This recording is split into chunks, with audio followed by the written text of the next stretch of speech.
There were cases where we had only one remaining customer that we were going after, and if that customer was not there, then we will shut down. If you are focused, driven, and say you realize a talent that's not fitting your projection from 10 to 100 million, and you have to say that I have to change my VP of sales, that to me is not ruthless. Then you realize that you have to buy your own computer, you have to make your own coffee, you have to in a startup you have to clean the your everything has to be done by yourself. There was another case where we launched a product on the only customer we had, and it bring down the whole it was a telco product, so it bring down the whole city. So and they had an outage just because of us. A lot of people started building teams globally for cost arbitrage, that they think it's a cost saving. I think I have a different thesis. Like, team do what you do, team don't do what you say. What I mean is that you have to set yourself as an example, right? If I feel that the applied AI that can make our lives, with agentification, can make things more productive, more easier would be. And the second one would be if entrepreneur has really grinded and they're showing traction, they're slogging. That to me shows commitment, right? So and those entrepreneurs get higher respect than people that are just waiting somebody to write a check. The biggest issue I feel is that people talk, they don't listen. So what I mean is that for me, one of the principles that I learned from one of my previous um, manager was, They tell us that to build a billion-dollar empire, you have to be ruthless. They say you have to break things. You have to break people. Faisal Mushtaq proves them wrong. From generating $5 billion in revenue at Cisco to transforming Sleep Number from a mattress company into a digital health giant, Faisal has played the game at the highest level. He has led teams of 700 people across 13 countries and somehow kept 95% of them. He is an investor, a visionary, and living proof that you don't have to lose your soul to scale a unicorn. This is his story. This is Rise. It's really great to have you, and thank you for giving us the time to be on Rise to share your story, the impact, and the challenges and the struggles that you've gone through. And before I get into everything that you have built, I do have a question from our previous guest, which basically, what's the purpose of the goal you are trying to achieve right now? so the purpose of the thing I'm working on is to create a platform that can help entrepreneurs and builders to accelerate what they are doing. If they help them get funded, help them get the right advice, mentors, and help them get the right direction that can take you to greatness. So the the the organization and the platform Tech on Global is trying to create that impact, and our vision and our hope is that it will be a global platform, because entrepreneurship can be anywhere in the world, innovation can happen anywhere in the world. So how do we create that consistent, uniform, integrated platform that can help that? So we are one global community, and it should be one platform. So that's kind of my mission, and that's what keep me going, to build something that creates value and impact in the community, in the lives of these individuals, and for everyone else. Yeah. I love that. That's that's terrific. So let's. I want to take you back a bit. So, like what you mentioned, you've already built built a lot. You just mentioned that at TechCon, which we will dive a lot deep into it. You build teams, you build products, and you also published best-selling books. But what were you like growing up? I mean, did you just always drawn to build stuff, build things, or this just simply came later on as you were going in life? Yeah, it's a great question. Yeah, I think growing up, my favorite subjects were math, physics, and then eventually computer science and electronics. So I think it was very natural to me. I was struggling in biology and in life, language arts and all that. So I knew that what I'm a very quantitative person. I like to build things. I like to create products. So I think that I will say DNA was there. I didn't realize it at that time. So only thing I knew was that I love math. I love physics, and quantum physics, and it was my favorite subject. And I used to do a lot of research. And I feel like it's very hard for current generation to imagine when they have information at their fingertips. For me, when I was growing up, if I have to do research, what it means is going to the library, opening the Britannica volume number 7 and page number 42, and then finding what I'm looking for. So it wasn't like on my iPhone, I can say, hey, ChatGPT, what is this? So even the searching and research was a very arduous task. You have to go through a lot of steps and to get that. But I think I used to spend hours, and I didn't have my own, like people have their own iPhone or computer. I didn't have my own Britannica. I have a library, and then I have a friend who had one in his living room.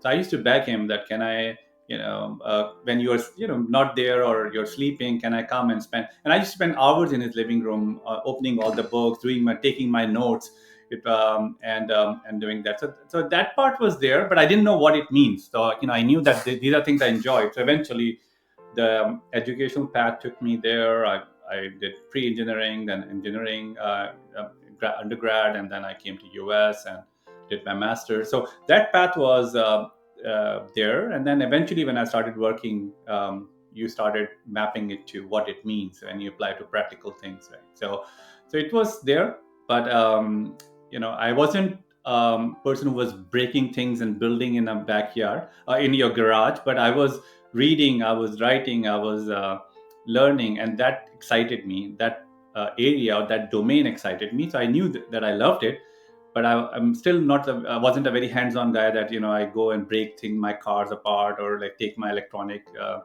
device and break it into pieces and then reassemble it. That wasn't there at that time. So I see. So throughout this journey, what was there a moment or like a phase where you simply realized that uh, you want to create your own ecosystem? yeah, I think so. It's the whole journey. You'll keep learning and building on what you know, right? So I started my career in large companies, and I think it was a great experience. So I was very fortunate that my first employer was a great company at that time, still a great company right now, called Cisco Systems. And we were as cool in that time period as AI and Nvidia and OpenAI is right now, because at that time networking or internet was the new fuel that was fueling the economy. So it was growing, it was we're building cool products. And I think what it taught me was that I can build great products. I'm part of a great team, and those products can create a lot of impact, because a large company have a lot of customers, and you can what you build is used by hundreds and thousands in some cases. And also it teaches you discipline. So large companies have processes and um, procedures and things like that that helps you, from the SDLC, which is a software development lifecycle, to the from the documentation to the code repository. So it was a very structured and an amazing, I would say, school or educational environment, because I had a lot of seniors that were teaching me, and I was absorbing their knowledge. So at that time I was just learning, so I wasn't like into building something on my own. It was much later, after a few years there, that I took my first plunge, and I went to startup. And I still remember the first day, and there were three of us in a room at the back of a building. It was the founder and myself, and there were a couple of other guys. and at that time I was running a large team, and lot of benefits. So you have to let go of a lot of those things, and you're there, and then you realize that you have to buy your own computer, you have to make your own coffee, you have to the, in a startup you have to clean the your everything has to be done by yourself. You are everyone. You are the IT person, you are the marketing person. So I think it was a little scary and overwhelming initially. I do remember talking and discussing with the team and say that we're going to build this and we're going to be 6 people. I said I had 10 times that team for doing 3 features at a company, and how can we build a whole product with 6 people? But it's amazing what, if you put great people together with a mission and the right passion, what can happen. So that was the other learning curve for me. It was a, I'll say, you in life you go through these forks or transitions. So it was a big transition that taught me that a lot can be done by a small, focused, dedicated, qualified, passionate team. So, and their speed, learning, failure, all those were provisions. So those were the things. It was only later in my life that I felt that how can I felt that there things were missing in the how do we create these ecosystems. And then I said, being an entrepreneur, if I can't find something, you build it yourself. So that's how later on these experiences kind of took me to there over a period of time. So it wasn't there in the beginning, but it just, as you learn through your life experiences, you keep building those building blocks, and at one point it clicks to you like, why can't I do that? And then and then I start doing it. So you were ready to give up your steady, comfortable, I would say, safe life at Cisco and to start a whole new thing with 6 people. I Yeah, mean, it what was would you? I three, mean, three I initially. know Yeah. it's fun to build something. I get it, but what really made made you to do that shift? And of course, like what you said, it's very very scary. But giving up that comfort, why would you even do that? So I think that's a great question. And I think what was driving me was I wanted to build something, and obviously that opportunity came to become part of something that I believed in. I think that was that transition of when 4G wireless was picking up, and I felt there, there is a gap in the market, and we can do that. I'm so glad I did that, because that gave me that confidence. And if I hadn't taken that step in life, it would be, I will say, I won't be here where I am right now. So that gave me,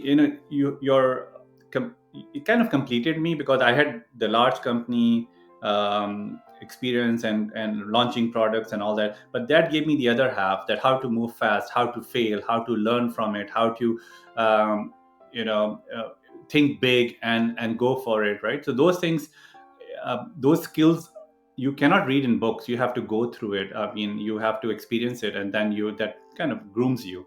So I'm very glad. But to answer your question, it was very scary. I mean, I'll be transparent with you.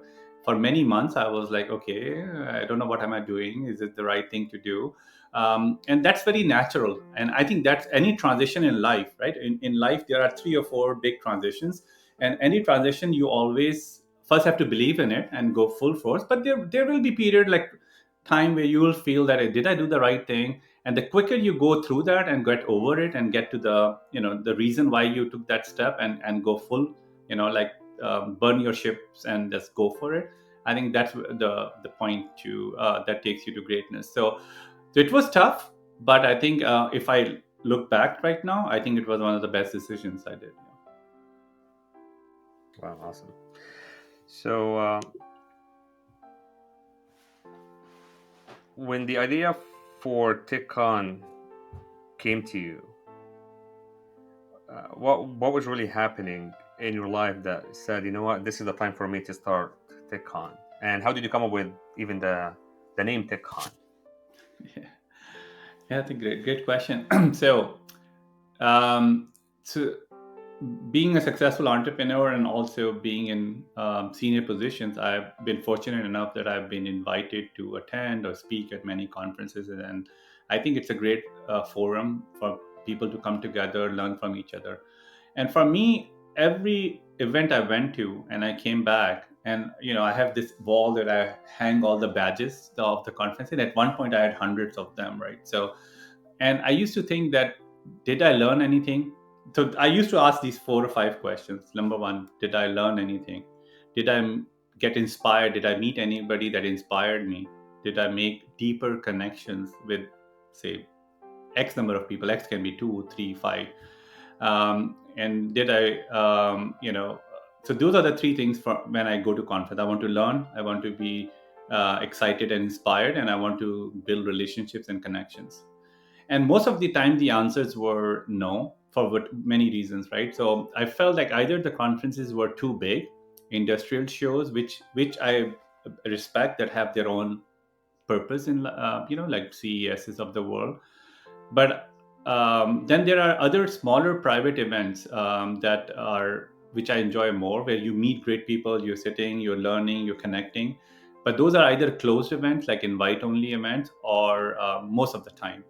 And then there are some conferences in the middle that have great speakers, but they are very expensive and affordable. And for me also, I always think about the community. I always think about the impact. So I was also thinking, is it an inclusive conference? What it means is that, is it if you, even if you have those three things, is it accessible to everyone who wants to be there, right? Accessible can be, means invite, it means like, it's open. And even if open, is it affordable? So most of the times the answers were no, and I got used to get frustrated. And then the entrepreneur in me said, Faisal, you're an entrepreneur. If you feel something is broken, you solve it, you build it. And initially, at that time I was even more, I was a CTO, and I was deep into the tech, with big teams, and I'm not very social. And when I discussed with some of my friends, they were laughing at me. They say, I mean, 5 people will not show up. I mean, it's a very hard thing to do. But I had to believe in it, so I just said, okay, let me do. So we did our first event, and we got lucky because our first event was exactly 5 weeks before COVID shut down, and we just got lucky. It's January 22nd of 2020. So we did the first event. It was we had great companies backing us, from Sony to HP, and then we had around 70 speakers and 400 attendees. So it was a very successful event, and that gave us the confidence that. And what we also wanted was not the number of people and all. We wanted to make sure that we have significant a portion of bootstrap entrepreneurs and students attending. So we partnered with universities and to make sure students can attend. We also wanted to make sure that it's the multi-track convergence conference, because we also believe that in this day and age, with the speed of innovation, you cannot just talk about AI, you cannot just talk about fintech. Everything is intertwined, so there are a lot of overlapping domains, so you have to have a conference there where you can discuss all of these things in sufficient detail. So, and then COVID hit, and we had to pause our plans, and almost do some virtual events. And at some point, Zoom fatigue came in, and everyone was so tired of it, right? If you remember. And then we restarted in 2024, and then we have been doing growing and expanding. So next year we have Austin, San Francisco, and San Diego. But the key thing is the stories that you hear. You hear an investor coming to me and saying that this guy who was in my panel, I invested in him. Or a student saying that I'm looking for an internship, and I got this internship through it. Or this entrepreneur who got funded, or a customer. So I think that's where I think you see the value being created. But again, it was a challenge. I mean, anytime you do something, an entrepreneurship is a very lonely. You'll have 100 people saying no to you, and only 1 or 2 people saying yes, and that's okay. I mean, those 1 or 2 yeses are more. Whether it's an encouragement, whether it's a support in any shape and form, that's what keep you going, right? And so, I mean, there were a lot of people that were not supportive, or they didn't believe in it, but then suddenly they realized the potential. So now we have a lot of partners, a lot of people that are supporting us, and we are very very happy with that. So I want to still stay within the very first event that you launched. I do personally love conferences. I love going there, and I love attending. I even attended as just a walk-in or just a regular person, and I also attended as a vendor where I had my own booth. So I do have my own take as far as conferences. Definitely, there's so much room for improvement that this is one of the reasons why I even built what I built today, is to transform the way conferences are being done. But you mentioned that your very first event was very successful. You had 400 people that showed up. You had like 70 people that were speakers. Now, how did you manage, or how did you promote that event to be able to have your first event to be that successful with this number of people being backed up by companies like Sony and other big companies? What was your process? Yeah, yeah. I think that we mostly relied on word of mouth initially for the first event. Word of mouth, some social media, some uh, partnership and networks. One thing that we saw was very beneficial is partnership. So we have great organizations all across the countries, especially in California, that we partnered and they helped promote the event, and then we promoted them, give them special access, discount, access, invite, guest invites and all that. So that kind of helped it, and I think that's the model we continued following till last year. So it was mostly through that, and this year obviously we are trying to get more in front in terms of media, in terms of in interviews and podcast and other modalities to continue to get the word out. Because the way I feel it is that if we are bringing great investors and there is good companies that could have benefited and they didn't attend because they didn't know about it, I felt it is my failure that I didn't get the word out to them. So because what we are building is a platform that is a two-sided platform, right? So like investors are looking for great companies, companies are looking for great entrepreneurs, and also we are looking for yeah, same thing applies, like entrepreneurs looking for customers, and CTO and CIOs are looking for great products for their platforms and their solutions. So I think we feel that we need to do a concerted effort to get the word out, and that's what we have started doing this year to get more people to know about TechCon. But to answer your question, most of that I will say previous few years it was through word of mouth, through partner promotion, through social media, I think. But again, it's still the very first event. Nobody knows Faisal that much, right? Now, how do Okay, I think you're you? talking about the first event. Okay, yeah. Yeah, it's always the first event is the entry point. It's either Yeah. you make it or or you lose it. And I see how successful you are, but now it's not just a local event; it's global. So that speaks for itself. So what I'm trying to get out of this is the entry point, the steps. How did you even achieve those partnerships? And I do agree with you. Partnerships are extremely valuable, but though you have to build that trust first, and it has to be Yeah. something that's very beneficial for the companies that you are reaching out to, or the organization that you are reaching out to. What's in it for them? That's how do you define these so that they are all on board and they are willing to promote your event on your behalf?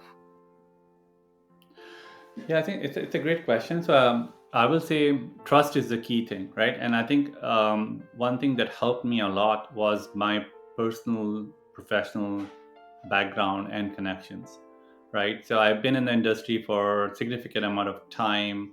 Um, I've been obviously in startups where there were a lot of investors. I've been in larger companies. So my personal credibility played a big role because they realized that when you look up Faisal Mushtaq, in my profile now, you'll see me as an author, you'll see me as a CTO of companies, you'll see me as multiple startups, a part of multiple startup with exits, as an investor. So that gave that credibility. And then the second thing is that you are completely spot on that you have to bring value for everybody, right? And that's where this circular dependency comes in. So for me, the biggest asset of any conference, and this is my belief, is the speakers, because those are the people that are thought leaders in their domain. They are sharing their knowledge, and if you have the right mix of speakers, that creates the circular dependency. And I'll give you examples. If you have great venture investors coming in, um, that is a value for startups. So if startups are, if they see that this is the set of VCs coming in and they are in that domain, it may be a great forum to get to know them and connect, right? So, or listen to them, or listen to their investment thesis. So that's one area. Same thing goes back also, like, the investors are looking for great companies. So if you make sure that great entrepreneurs are in the attendance as well as speaking, that gives a value add for investors also. Apart from sharing their knowledge, they might run into a startup that might be a series. And we have many examples. Like I was having lunch with my investor friend, and he said, Faisal, the first in 2024, I was on a panel, and it was a deep tech startup. And we after the conference, I connected with the CEO, and then later on, we led their Series A round. So you see that because the quality was the key, that the entrepreneur was the top-notch quality, the investor was the top-notch quality, and that bond happened. So if quality, and then this dependency. But then there is one more dependency which a lot of people don't think about, which is I've been a CTO, and I've been to a lot of CTO CIO summits. Um, Everyone is a CTO CIO. To me, that's great. But what is the dependency of what as a CTO I was looking at when I was at Sleep Number, for example? I was looking for great products from great startups, right? Because our platform, not everything is built in house. So we take products from different um, uh, companies and integrate into our platform. So there's a dependency there. So if you have great CTOs and CIOs and an entrepreneur, so he can be look at an investor, but he can also look at a CXO. Um, but do you know, like majority of the companies are not startups, apart from the ones that that survive. A lot of there's a statistic out there how many die, but the ones that survive are considered successful. Majority went through go through M&A. They are not going public. Who buys them? If they're a tech startup, most of the time there are larger companies or larger private or public companies that buy them, and most of the decision makers are CIOs, CTOs, CEOs of those companies. So there is the other dependency also. Like if you have that kind of brain power, from an entrepreneur, it has two benefits he's getting. From a CXO, there's a benefit to get exposed to the latest innovation, great companies that can be their customers or potential acquisition targets.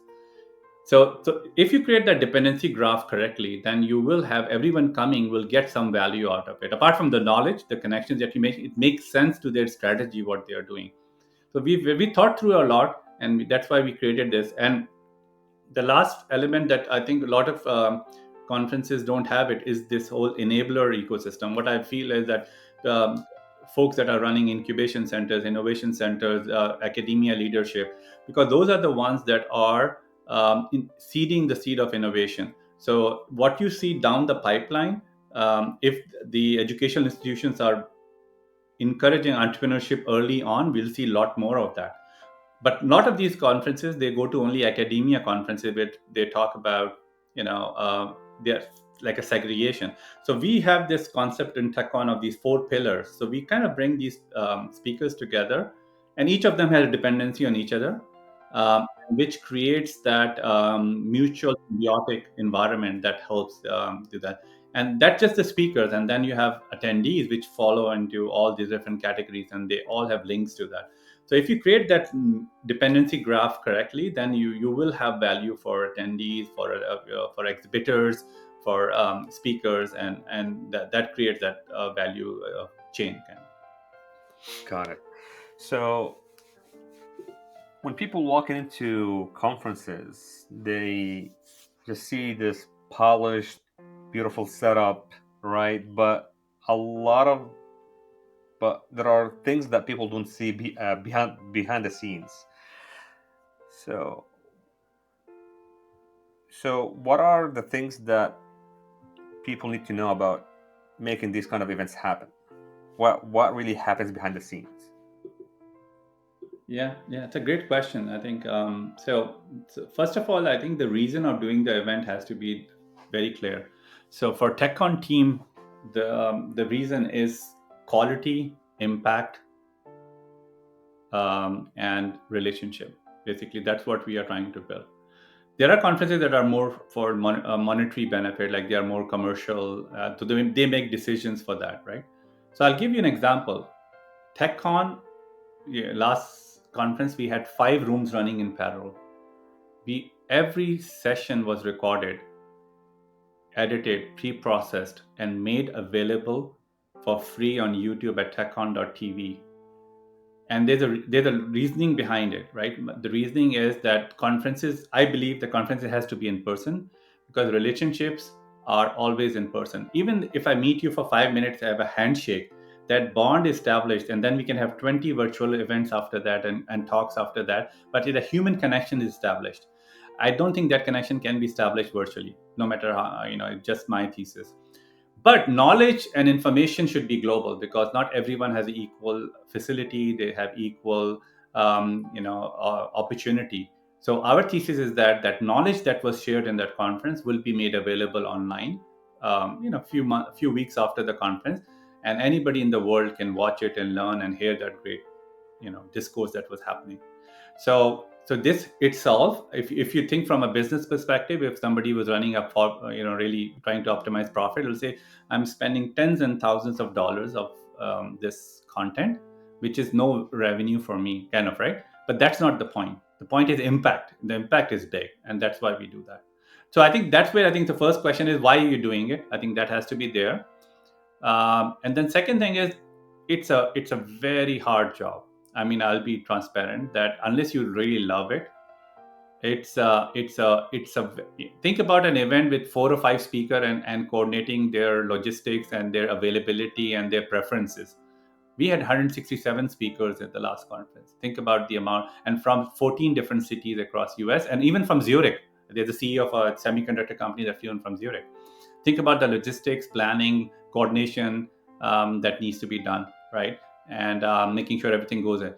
But the most funny story is that most of the time, it's always the small thing that always give you the biggest heartache. So in 2024 conference, everything was fine. We were all ready to go at 6:30 a.m. And then it dawned on us that the MacBook laptop that we have, the adapter that we don't have an adapter to connect to the projector. And at 6:30, and our sessions were starting at 8 o'clock. So we had, and everything was closed. So we had our team member running around trying to find that adapter.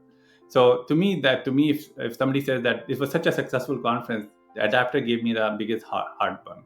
So, and those can be the small things. So that shows you that everything has to fall in place for this kind of an event to be a good event that everyone enjoys and finds value in, from food, from environment, to audio, to the quality, to the networking, to everything has to be top notch. So that's, I think. So what I will say is that first, if somebody's thinking of doing it, make sure they're doing for the right reason, because it's a very thankless job, in a sense that it's the amount of effort you put in.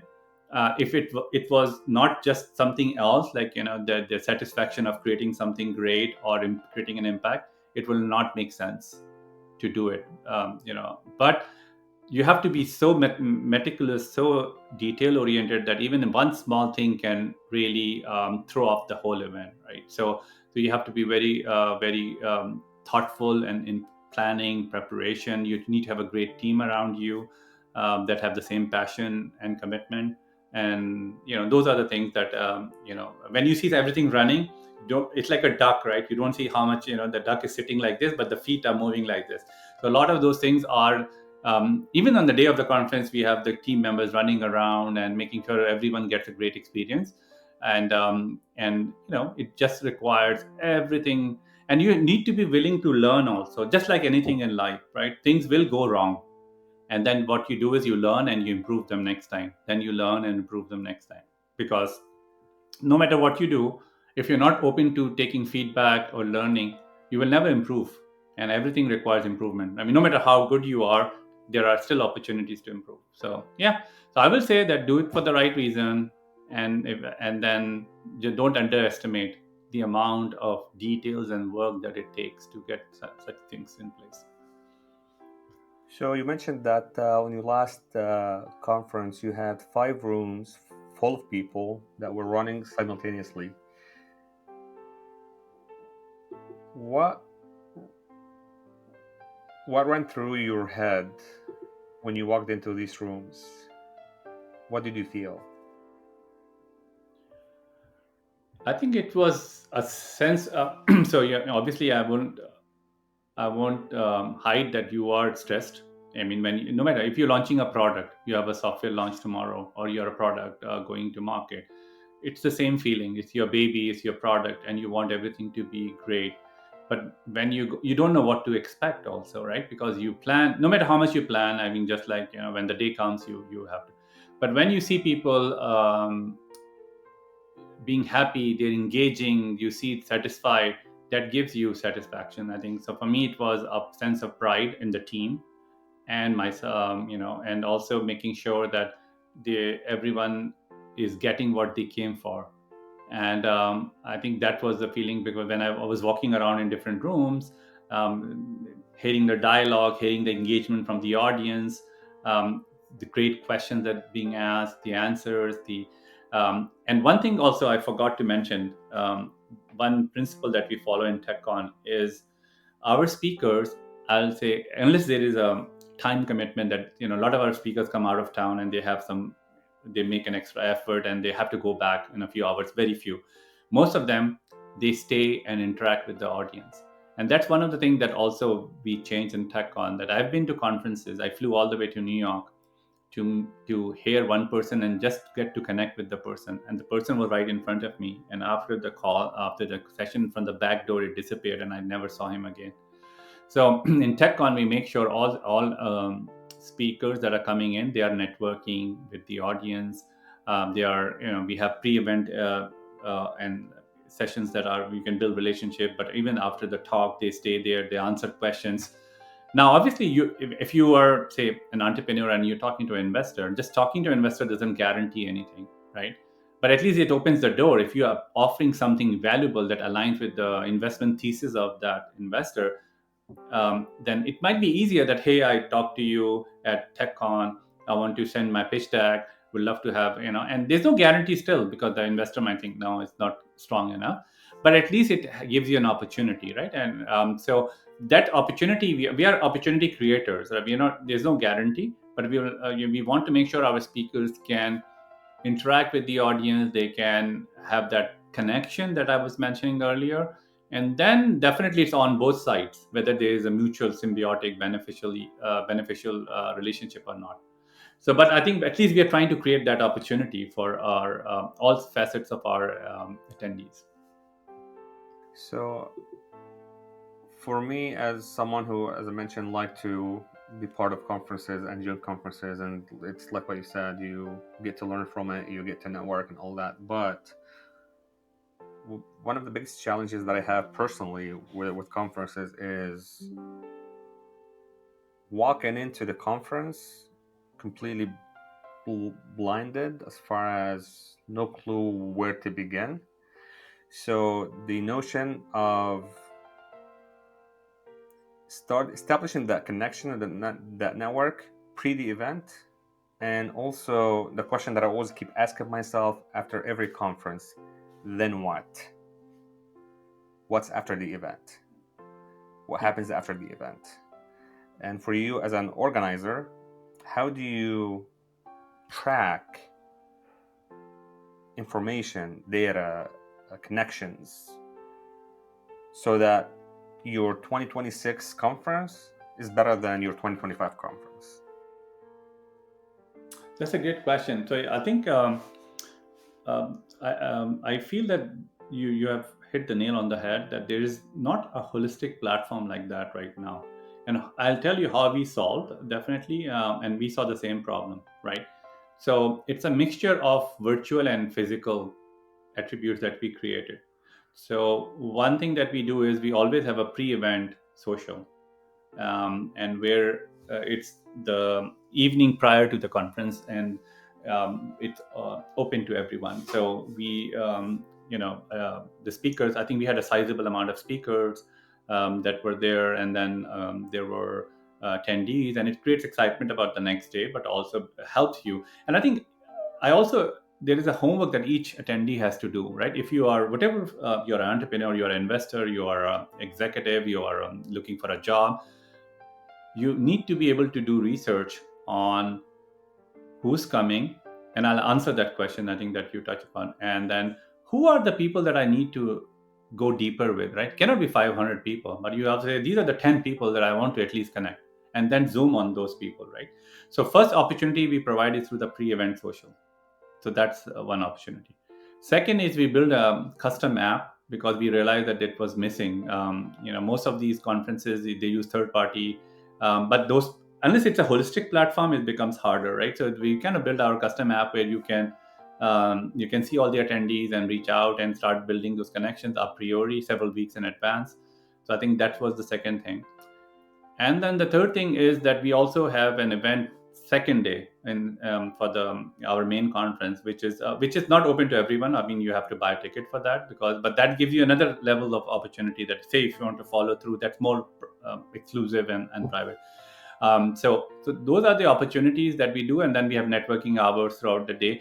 But I think it requires the the person who's trying to also see who are the target relationships that he or she is looking for, right? But you're right, but though that's just during the conference, but post conference obviously it's harder to from an organizer perspective, because it requires it takes a lot to build these things, these things together. So making sure that the right connect, even we don't know, like these connections that I mentioned, it all comes through private conversation, that I did this. So we don't even know what, by initially I don't know like what benefit it created, but then as I talk to people, and over a period of months I get all the feedback, and it gives you that great feeling that, okay, so many people benefited. But I think I agree that a holistic approach is needed. But what at TechCon we did was we did kind of build some pieces together that tries to address some of that challenges that we all face at conferences, I think. So. Yeah, we and this is he just nailed it as well. As far as I'm glad that you see that from being an organizer for some of these big events, that mm, there is a gap, and that's the reason why I actually based my entire venture on bridging this gap. Exactly like what you said, to build a holistic solution to transform the way events and conferences are being held. So going back to your leadership, so you've built and led teams across different countries, right? And if there's one leadership lesson that you've learned, what would that be? And did you learn this the hard way? Yeah, I think so. For me, I've been fortunate enough that I have built and led teams in around 13 different countries, and so Bosnia, Poland, Ukraine, Pakistan, India, Mexico, Argentina, and so forth. So the obviously, I'm a big believer in global talent. I believe that talent is universal right now, and there is a talent arbitrage. A lot of people started building teams globally for cost arbitrage, that they think it's a cost saving. I think I have a different thesis. I feel that it's a talent arbitrage, because you the talent is all over, and there are different pockets of strengths that are there, and you need to be able to pick the best talent at the right, obviously the right price point also. So obviously you can optimize the cost also, but that to me is important. But then also it makes you a true 24/7 company, right? So if you have teams working different time zones, then technically you become a 24/7 operation, which is gives you a better velocity also. Lesson for me, the one thing is that if you are running larger teams, and at some points I had around 5 to 700 people reporting to me. So um, for that size of team in, like, 10 different time zones, you have to build a culture, because that's what bonds the teams together. So the culture of trust, the culture of accountability, the culture of empowerment.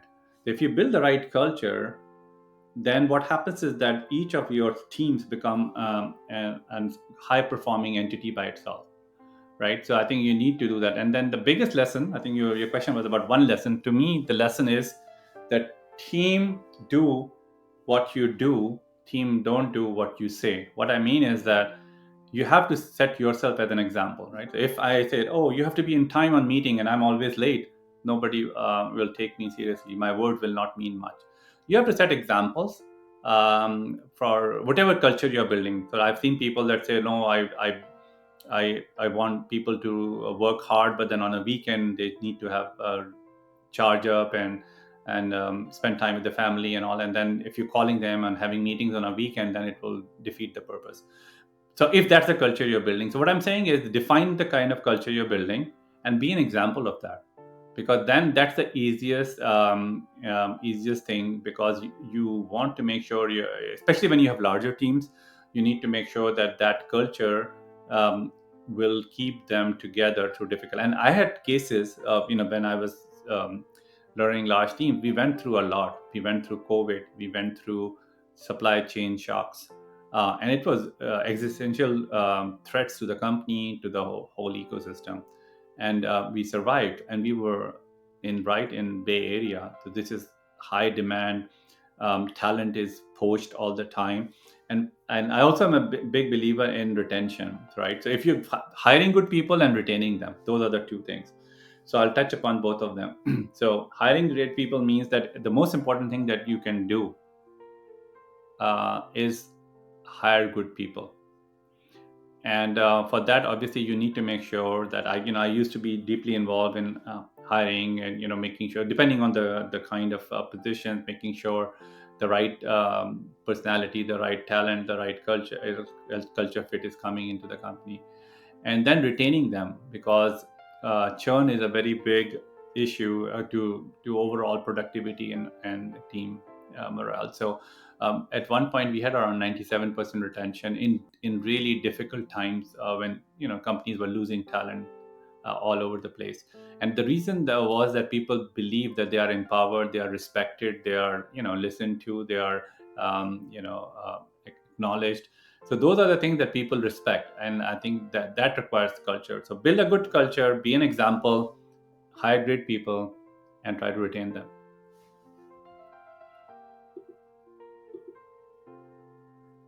You've also worked with startups, and you yourself were involved in multiple startups and also exits. What's the pattern that you have noticed that companies that scale well versus those that struggle? Yeah, yeah, that's a great question. And I also I'm a author, so I write, apart from books, I also write a very active Substack. So maybe you can share with the audience. I think the exact question is my last blog. It's called Six Qualities That Make a Great Startup. And basically it's over a period of time, myself being in 3 to 4 startups, but also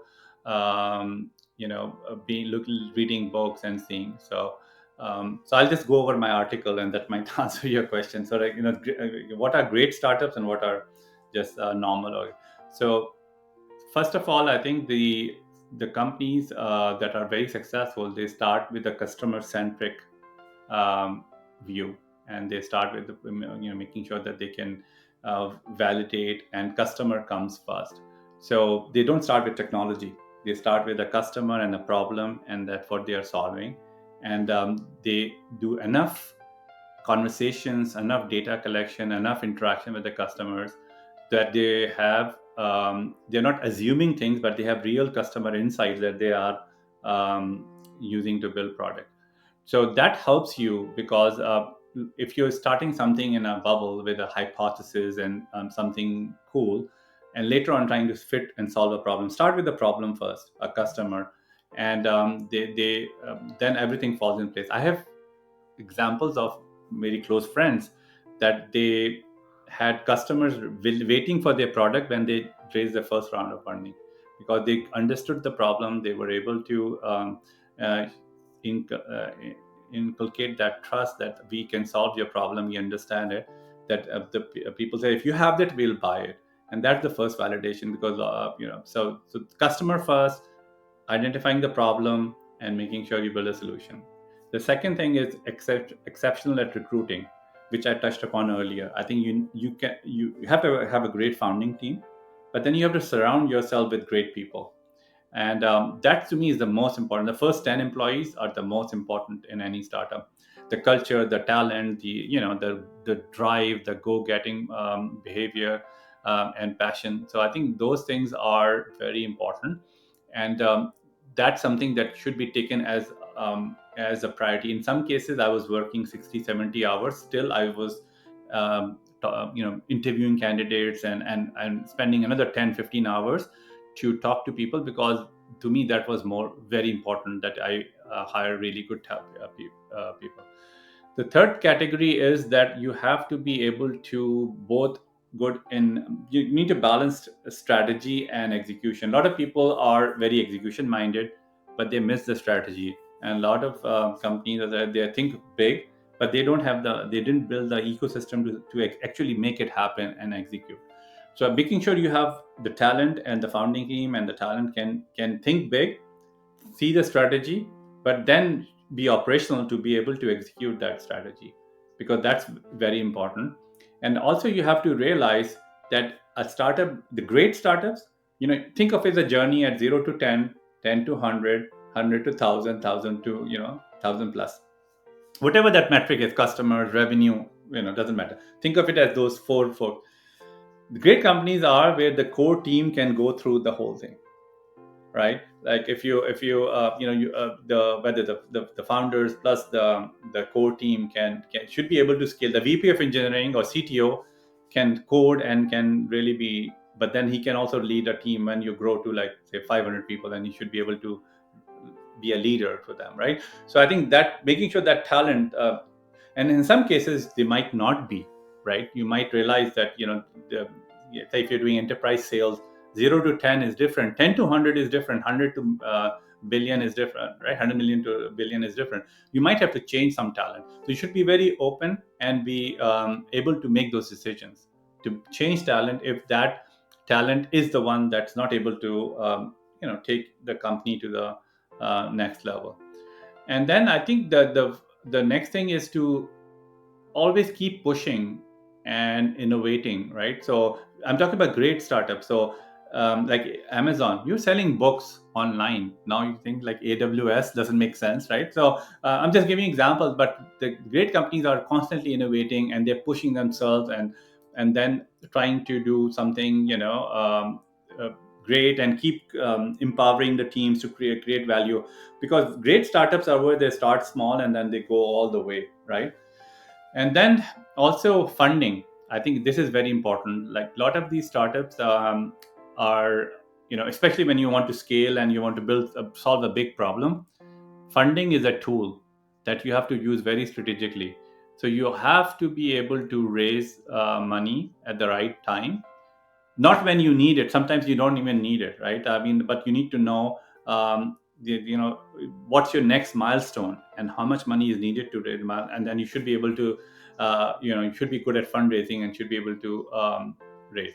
And the last thing is, you will have failures. So say you have a company and you started with an idea, and then you realize this is not the one. Instead of giving up, you iterate and you do something else, right? And you do it. Like Slack is not what it was when it started, right? Twitter was not what it was when it started, right? So you should be able to learn, adapt, and keep going, right? You should be able to say that, okay, now I am I learned my um, I learned. I accept the failure, and failure reason can be any. You don't have to take it too hard, right? It can be sometimes it's execution, but a lot of time sometimes product market fit assumptions were not true or changed, right? So you should be able to accept the change around you, not close your eyes. and you should be able to say, but let me take this part and take this forward, and let's revisit this in a different way. And a lot of companies go through this path and maybe turn out to be different than they only started when there is seed round, for example. That's okay, but as long as they have the other elements I mentioned. So those are the, like, I like to make things simple, like 4, 5, 6, like, so people can remember, right? Those are the 6 things that I feel, but they can be others also. So I have an article on this. I will send you the link. You can share with your audience. Please, yeah. So, one theme that I've seen and I've heard a lot, that most of the most successful companies that we have today, especially those that started out of a garage and now they are a multi-trillion-dollar companies, the people behind those companies, if you ask the people that work with them, they can, a lot of times they call them ruthless, heartless, Yeah. jerks. Is this what a founder or a leader needs to be able to grow a company to be that big and that successful? Again, I mean, these are my opinions. So I think the answer is no, but the answer is yes also, to your first point, that you're right, that some of these examples that we see are people that are the category or the characteristic that you mentioned, and maybe some of the people believe that that's required to be a great entrepreneur or a great executor, and build a great company. I think the definition of greatness is also, you have to define, right? We are looking at these few of these that are, is it market cap that's greatness? Is it like, look at Nvidia, for example, right? um, I mean, I just read somewhere that some people are saying, and some analysts said that there can be 20 trillion. I mean, I was like, wow, you know. So, but I will say that Jensen Huang, I mean, I would think he's a, he's a very passionate, driven guy, and believed in what he does, and that's one of the reasons that his success came not overnight, right? And it took him 25 plus years or 30 years, how, to reach in the last, it all happened in the last 3 years, but it took, that commitment and that belief was there for so many years. So I don't think you need to be that there, some of the more publicly available people have those traits. I will say you can be a great person, but you need to have the other traits I mentioned. You need to be focused. If you're focused, driven, and say you realize a talent that's not fitting your projection from 10 to 100 million, and you have to say that I have to change my VP of sales, that to me is not ruthless, right? That to me is like, if you want to take the company to next level, you have to have the right tools and the right parts to run that machine, right? So you are making that, but how you handle that is the key. But if you are your behavior, your persona, your etiquettes, your dialogue, that has to be professional, right? But there will be tough decisions, and like people lay off. I mean, people companies lay off and they say this is ruthless. Again, the question is that otherwise the company might die, and then many more people, that's a reason. But you what I'm trying to say is that you can be a great entrepreneur to great company, and you don't have to be a $5 trillion company to be great. Greatness is obviously market and other benefit metrics, but also the impact you create, the goodness you create in the world. There are a lot of companies that are creating a lot of goodness in the world, but they might not be $1 trillion market cap, but that doesn't mean they're not successful. So you have to decide what's you as an entrepreneur, what your DNA. If you are ruthless, or you won't change just for being a startup. If you are a kind-hearted person, but you need to have the other traits to that I mentioned, that you need to build the right team, you need to focus, you need to drive. If those are there, I think you can still be successful. You don't have to change yourself just to consider yourself successful. You need to first evaluate what your strengths are. And I think one of the biggest issue that I see with founders is that they mistreat themselves. For example, if you are a technology centric founder and you are a great product person, you might not be a great salesperson. Might not be a great go to market person. So the right approach would be get a partner that complements you, right? Great startups I've seen, there are a few which are examples of lone founders, but typically it's like one, two, or three founders that complement each other, because one person cannot be good at everything. So surround yourself with great people that complement you, and stick to your strengths. So whatever your strengths are, you need to continue to hone them and improve them. But doesn't mean that you suddenly change your personality, right? Whatever your heart DNA is, what your core is. So but you can still be a really nice guy, but very successful. And then the very successful term is also what you define, right? I mean, the point is there's no not star for that. I mean, there's no limit anymore with the way valuations are going. You can say this much is successful. No, I think you have to just set your goals and values, and then make sure you build a great team around you, and believe in what you're doing, for your customers, for your employees, and taking care of everyone. And yeah. So they say that the hardest thing you would ever face building something is people. So what is a challenge that you've come across that actually shaped the way you lead? Yeah, I think I 100% agree with you. It's not the technology, it's the people. And especially when whether you're small, there's a different challenge because you have few core team around you, and that's your total team. Or if you're large, then you have a lot more um, communication paths and other things going on. So the biggest issue I feel is that people talk, they don't listen. So what I mean is that, for me, one of the principles that I learned from my one of my previous um, manager was 101s, the power of 101s. And I made this principle that no matter how busy I am, I always have my 101s with my direct reports every week, and we skip level every 3 weeks, maybe, right? When you're working non-stop, even taking that time is very hard. But what happened is a lot of people take that 101 and it's a status update on projects. Okay, tell me about this project. And 101 is about knowing the person, listening to him, what he's facing in personal life, what drives him, what makes him happy, what where he wants to be in 5 years. And be that if you're a real leader, you have to be enabler to get to enable that person to get to his or her goals, I think. So a lot of people, what they do is especially bosses, or I mean, if you're the leader, you can keep talking, and you think everyone is listening. And even in one-on-one, it's more about status updates. You need to build a human connection, and you need to be able to listen to them. Once you listen to them and they start respecting you, magic can happen. We had cases where we had to put something together in maybe like 5 weeks. Otherwise we won't have a product to sell because of supply chain shortages. The whole team worked as one to redesign everything, and they realized the importance why we are doing it, and they worked as one team and made it happen.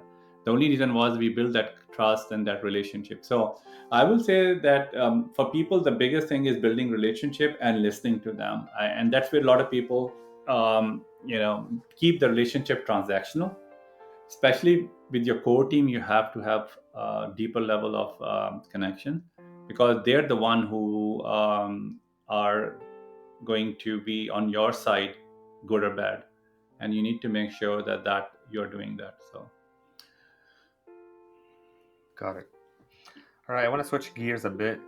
I know you're into AI, IoT, right? yes. When you talk about AI and IoT, how do you explain what you do to the average person, non-techie person? Yeah, I think it's a good question. I will say, if you go back like 3 years pre chat gpt, it was very hard to explain what AI is, to non-techie person. Like if I'm explaining to my mother-in-law, or somebody, it will be hard because it was an alien concept. And you can say, oh, deep neural network, and we pre-train models, and they'll say, what is this, right? And I think that the amazing eureka moment was when ChatGPT was launched, and I think the reason was it made AI simple Simple. to Yeah. understand to an average person, from a grandmother to my 7-year-old son can give a prompt to a chat gpt, and they so now I think it's becoming easier. I will say that when you say AI, people understand. Now if you go to the nuances, the LLMs and all that, obviously they that might be harder to comprehend, but I think the concept is becoming easy to understand. IoT, I think now is in a very stable phase. There was a time when the idea was that IoT will become very, every our shoes will have sensors. I've been to CES where our, even underwear will have sensors, and because it was easy, sensors were cheap, connectivity was cheap, compute like low power compute, small microcontrollers and all were there, so everybody was putting sensors in things. I do remember going to this Eureka Park, which is the CES, where they have all the startups, and they were from all over the world. Every company was IoT in 2019 or 20. I don't remember, the 19 most probably, or January 20, right before COVID shut down. So every company had some IoT product, in some sense. So now I think it's a little bit more. There's a industrial IoT, obviously, I think which has its purpose, and then consumer IoT is there, but I think it's people understand, like, and this is connected, like my bed, like I have a sleep number bed, it's connected, sending data, so easy for people to understand, because they look at the app, they see the score. They can have my water sprinkler in my backyard is IoT connected, so I can have, so it's kind of so I think easy to understand, anything you can control through the app. So I would say these concepts are becoming more commercial, consumerified, like consumers can understand, laymen can understand, and I think this AI is now in a way that everyone knows about it, given everything that's going on in terms of Anthropic and OpenAI and media, and um, but um, but I think if it was 4 years back, it was a very hard sell. I gave a talk on AI, and what I think it was 2000, I think 20 maybe, and what I was trying to show them is that it's 50 years in the making. Like if you look at trace AI concepts, the 50s and 60s and onwards, right? So there's a lot of work that was done. Unfortunately, there wasn't compute, there wasn't uh, you know compute available to crunch that amount of numbers, and power and all those things. And now we have really powerful GPUs, and so we can do a lot of those things. So, and then there was some architectural improvement, like where there was obviously deep networks, and now with the transformer models, so there are advancements that have been done. So I will say it's becoming very easy to if I go, somebody say AI, most probably even in Starbucks, they'll understand what it is, or anybody, because they themselves use ChatGPT, and that for them that's AI. Now if you go to the concepts, that will require a second level of discourse, right? When you talk into the details, and not everyone can understand that. What's the one future trend you are genuinely excited about? Something that you feel like it's going to be meaningful. It's not just some kind of Yeah, I think it's if you look at back 3 years, I was very excited about autonomous driving and self-driving car and level 5 autonomy. I think there we also jumped the gun, because we humans are, we underestimate the power of any impact or transitional point in or technology in the long run, but in the short term we overestimate. So the hype goes this and then comes down. So I do remember, like, everyone was claiming a level 5 autonomy by 2021, but I think it's still coming. But I think that was my but now I think it's more agents. I feel that the applied AI that can make our lives, with agentification, can make things more productive, more easier would be. And the second one would be humanoids. I think the AI and the physical AI, I think with the a lot of those things that although in factories and other, but even in like normal use cases, I think it can be a great productivity enhancer for things like I don't want to do my laundry, I don't want to do wash dishes. So I wish somebody can do it and I can just do other things in life, right? So those are the things that will come. I think that will be a for a consumer game changer. But I think at the heart is still AI, and I think the advancements that are coming in, it will make us more faster, productive, and just like I mentioned, right? To do research used to be go to a library, open a book, 5 hour process to get write down the notes.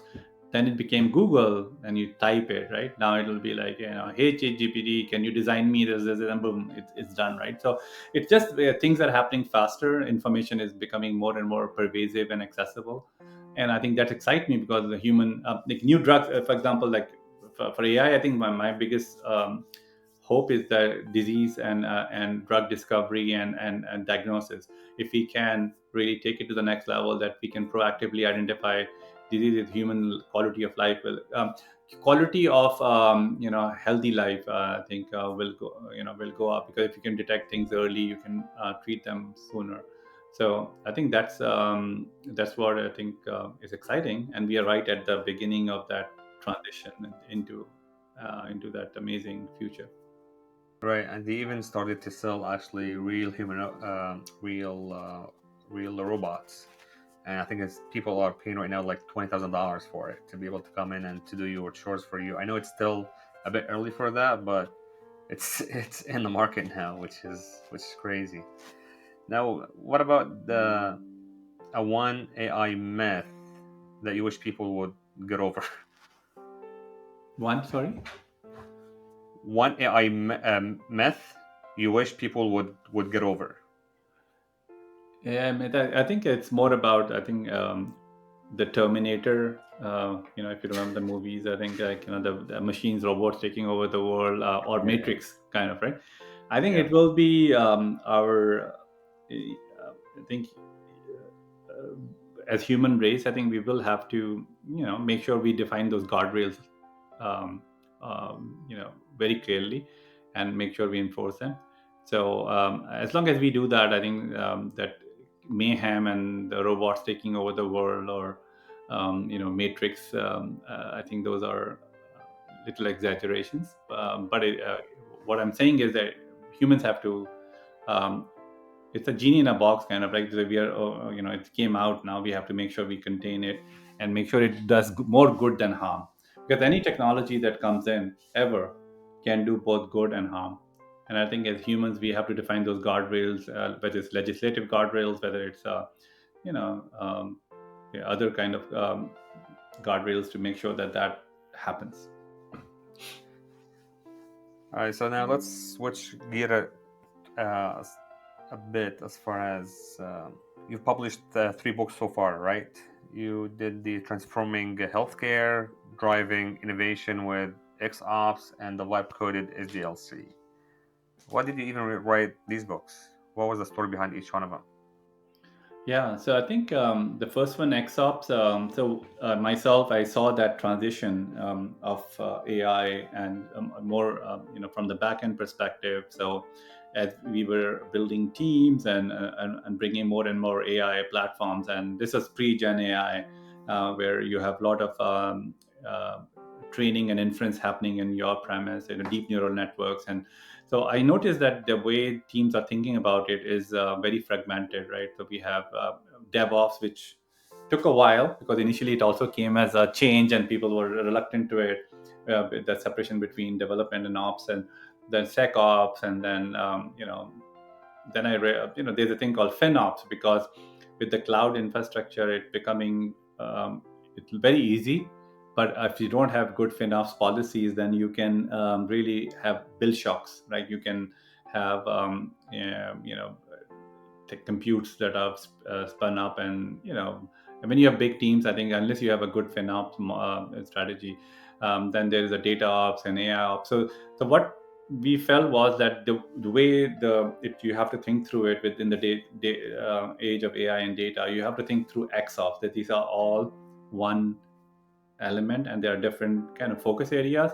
whether you're designing your team, whether you're designing your organization structure, whether you're designing your architectures. So that was the thesis, because I saw those silos, how what it creates, what pain points it creates. And we thought that DevOps we are done, but then we have, okay, SRE, then we have, like, SecOps, which is different. So we started integrating this, and I personally implemented it. So those ideas start coming in. So I started jotting it down, and then obviously and then it became more and more relevant, the concept. And I think that's how it should be. I'm a big uh, believer that what experiences you do, obviously, many of those lead to some ideas or things that when you see something very from a very deep perspective. So this was a personal kind of experience that I built. I learned along the way, like, over a period of 3 or 4 years. I restructured teams. My back end architecture, then how things are interacting with different functions. And so it slowly became, this idea came. And then and now I think it's very well understood idea. But I think that's how organizations, especially who are dealing with a lot of data, AI infrastructure, should think about. Got it. So, And what have you learned after writing these books? so I think it's few things. Number one, obviously, I was very happy to see their reception. I think all of them became books bestsellers, and but also it requires that the things change. So now, you have to keep updating them. The assumptions you had might change, and you might have to. So that part I didn't realize, that you have to keep editing them every few years. And I wasn't planning to do that. So now I'm thinking, should I do that? Because then otherwise it will become obsolete over a period of time, right? So yeah, it's like like a car oil change. You have to make sure that you do that. And so that's the problem with technology. It's evolving so fast. Like, if you put it on paper, you have to revisit, and because you also have new learnings, you have new tools, you have new perspectives, and then you have to do it. So that's the part I wasn't expecting, that it has to you have to do it. But overall, it's been very satisfying. I feel that I think I encourage everyone that, if you have great ideas, if book is a little bit bigger commitment, but you can go with blogs. I think I do like a Substack. Every month I write 1 or 2 articles, 3,000 words. You can, all of us have a lot of perspectives and knowledge and things that we can share. And I think that's a great idea and platform. Got it. Awesome.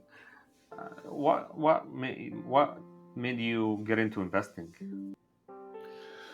I think it's started around 7 years ago. And yeah, I think it's a great way for, number one, to stay abreast of the latest innovation. So always the latest innovations happens in smaller startup. It just, and I was you know been both in smaller companies and large companies. So it helps you get, yeah, great front row seat in latest innovations. I think that's one. The second one is, it's like give back slash helping the ecosystem, because you were at that point many decades ago. And I think it gives you that perspective that, okay, if you believe in something, right, it's not a charity, but if you believe in something, that this is the right problem to solve, is the right team to do it, then I think it's a great enabler. And I think also, one thing I will advise is, if you're an angel investor, is that the returns are, these are longer cycles, and the probability of return is low. So I think you have to make sure that you have to really believe in that, right? It's not like a public market that is very liquid. So you have to think of a long term. You have to believe in what you're doing, and the impact you're creating, and you have to do many investments, like at least 10 investment a year for at least 10 years, to get like a well spread out across enough, because failure rate is high, because when you're doing angel, you're going very early, and that early, the probability of failure is very high, so you have to be very careful. But I think it's a great great platform. I feel that that's one of the reasons why this country is so great, because anybody can come with a few slides, and a great team and great idea and a great vision, and somebody else writes a check with uh, no guarantee of return, right? I mean, what I'm saying is that it can be zero, it can be a lot, but it can be zero most of the time, and it's not like a loan that you still have guarantee some kind of return. So that to me is the beauty of AI, and that drives innovation. And do you, when you invest, do you? Well, actually, let me rephrase that question. How do you get involved? How deep do you get involved?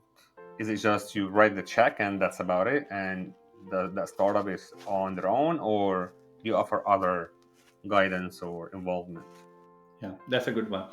So there are two categories. So one is I am part of few angel groups. So my LP there, so I invest through them, and I'm more just a check writer there. So because they do the diligence and all that. The second category is where I'm deeply involved, but that can be only few companies where where I am an advisor to the board, and because I think when at that level, then I'm providing my personal expertise. I'm building my contacts. I'm bringing things right. So, but that can be only few that are really good, that I really feel passionate about. So I do both. So one is just part of a group, and we do like a deal flow, and we do it. The other one is that where I have to be involved in some capacity, either advisory board or others, because then I want to be there to help them apart from the check also. And what kind of startups do you invest in?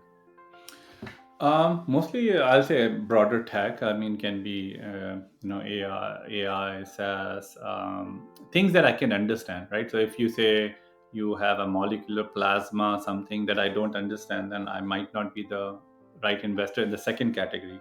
In the first category, there are many groups. We do a lot of life sciences investment, but I have no idea. But I'm part of a group, and we have really smart people in that group, and they do the diligence. We trust they are doing the diligence.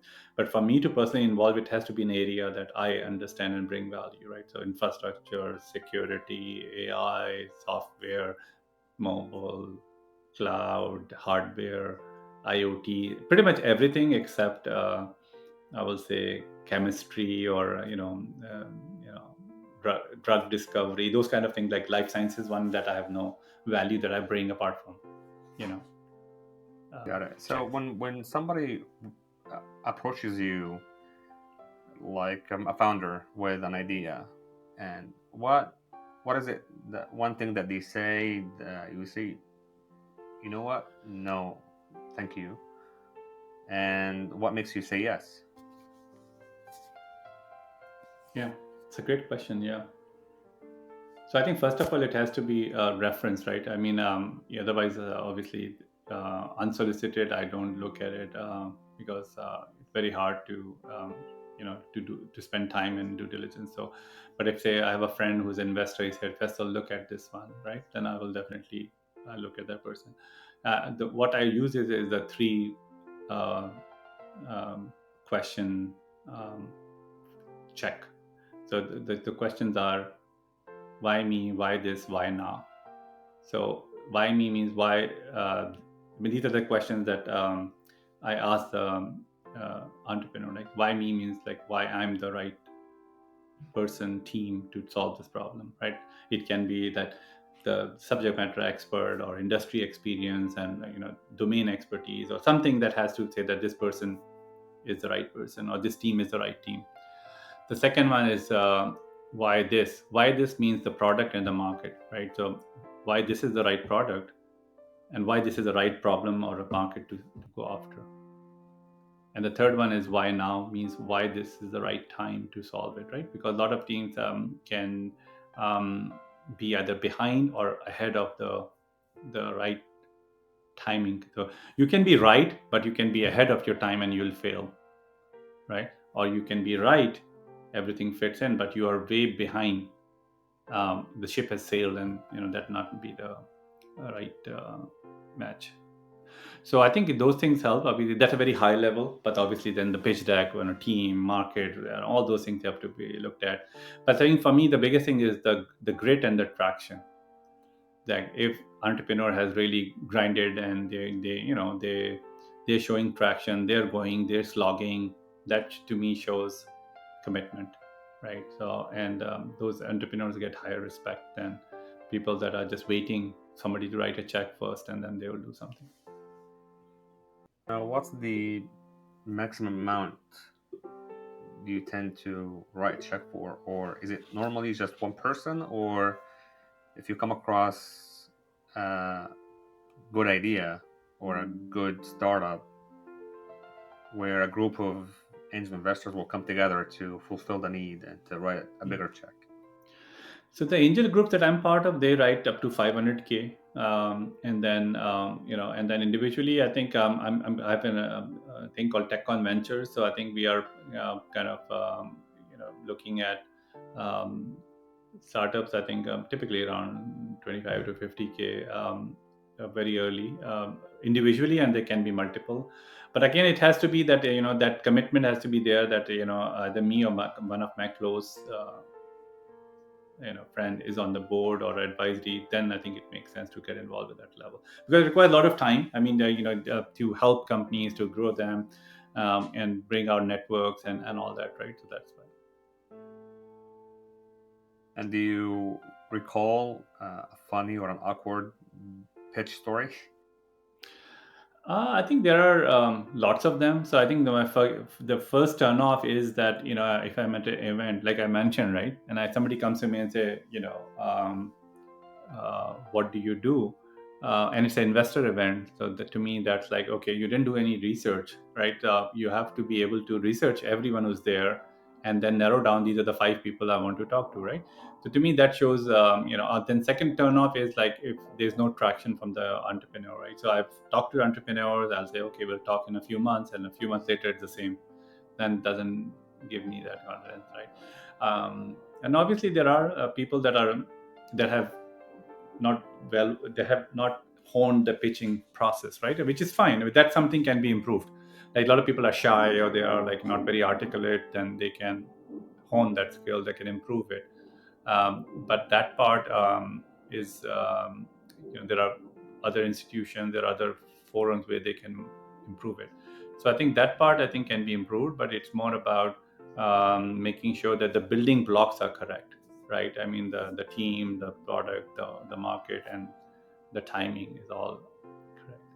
So, but there have been pitches that are completely made up, or there are things that are the claims are so outrageous that it completely shows that the basic homework was not done. So I think the key is the homework for an entrepreneur, making sure homework on the person you're talking to, homework on the market, homework on all the kind of questions that will be asked, right? You should not be surprised, right? So.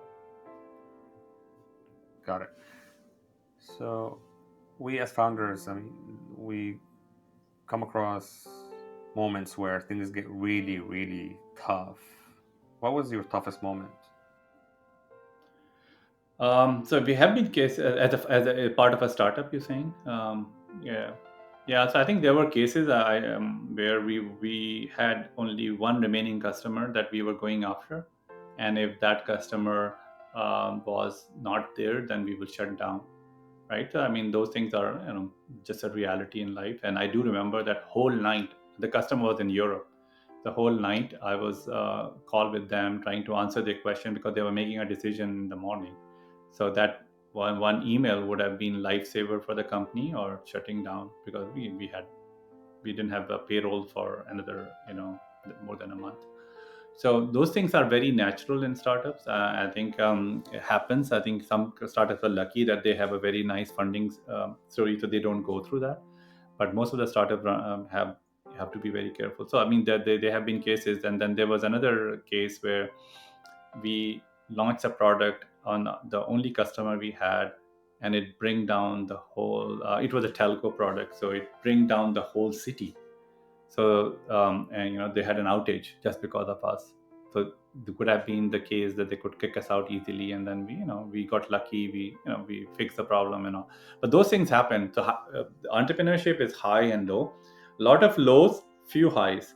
So you have to be very. It's a very lonely job. It's a very but you have to have belief and keep grinding. Right. That's what it is, because there will be many days that are depressing, but don't let it depress you, but it should encourage you to go keep doing what you're doing. And there will be some days that make you happy. Those are very few. So make sure that you are really believing in what you're doing, and that's the only way you can get through this. And who do you normally call when you need advice? So I have few friends that are they have been very successful in life. They have built many companies. They have scaled up very high. So I think it depends on the kind of advice, right? So if it's about growing and scaling or fundraising, so I have friends that have done that multiple times. So those are a good uh, person to bounce off ideas and all. And then obviously my wife, I think she's a CFO, very successful by herself. So she's also my advisor, like because she's very good in those areas. So if we are discussing something about financial, about design, I think she's much better than me. So I discuss with that, and then a couple of other friends. So I think you kind of build that network around you, because you need that um, guidance as needed. And then there are some mentors that were my previous CEOs and all, that I reach out when in some cases. So you need to have those, and there should be no um, you should not feel ashamed of asking for advice or mentorship at any point in life, right? I think what I'm saying is that you always learn in life, not and there are people who are better than you in some area. There are people who who come to you for advice in some area. So that's kind of the mutual dependency that we have. So I have a group of people that I trust is the first thing. You have to be first, make sure that the advice will be to the best, best for you. I mean, that comes with trust, that you trust that person. And then obviously that person the second is that does the person have that domain or expertise that you're asking to. If I have a financial question and I'm going to a person that has no idea of finance, that might not be the, if I'm talking about P&L, about budgeting, about this, then it might not be the right person, right? So nothing, it might be a very very trustworthy person, but not. So having, it's a mixture of those that you build around you, that these are my support pillars, are people that I go to when I need something, not asking but advice or just bouncing off ideas. Correct. Now, if nothing was off the table, where would you want TechCon to be in the next few years? Yeah, so our vision is that one global community and one platform. So we want TechCon to be having like a network of events across the world, and the investors in one region going to another region, and investing in those entrepreneurs, or CTO of another company coming and acquiring a company in another region, or CEO. So our goal is to, and vision at this point, is to make it like a platform that everyone can rely on, and it becomes that global conduit of driving innovation across the world, especially in North America. I mean, which is kind of a home, but also in Europe and Asia. What's your definition of success and has it changed over the years?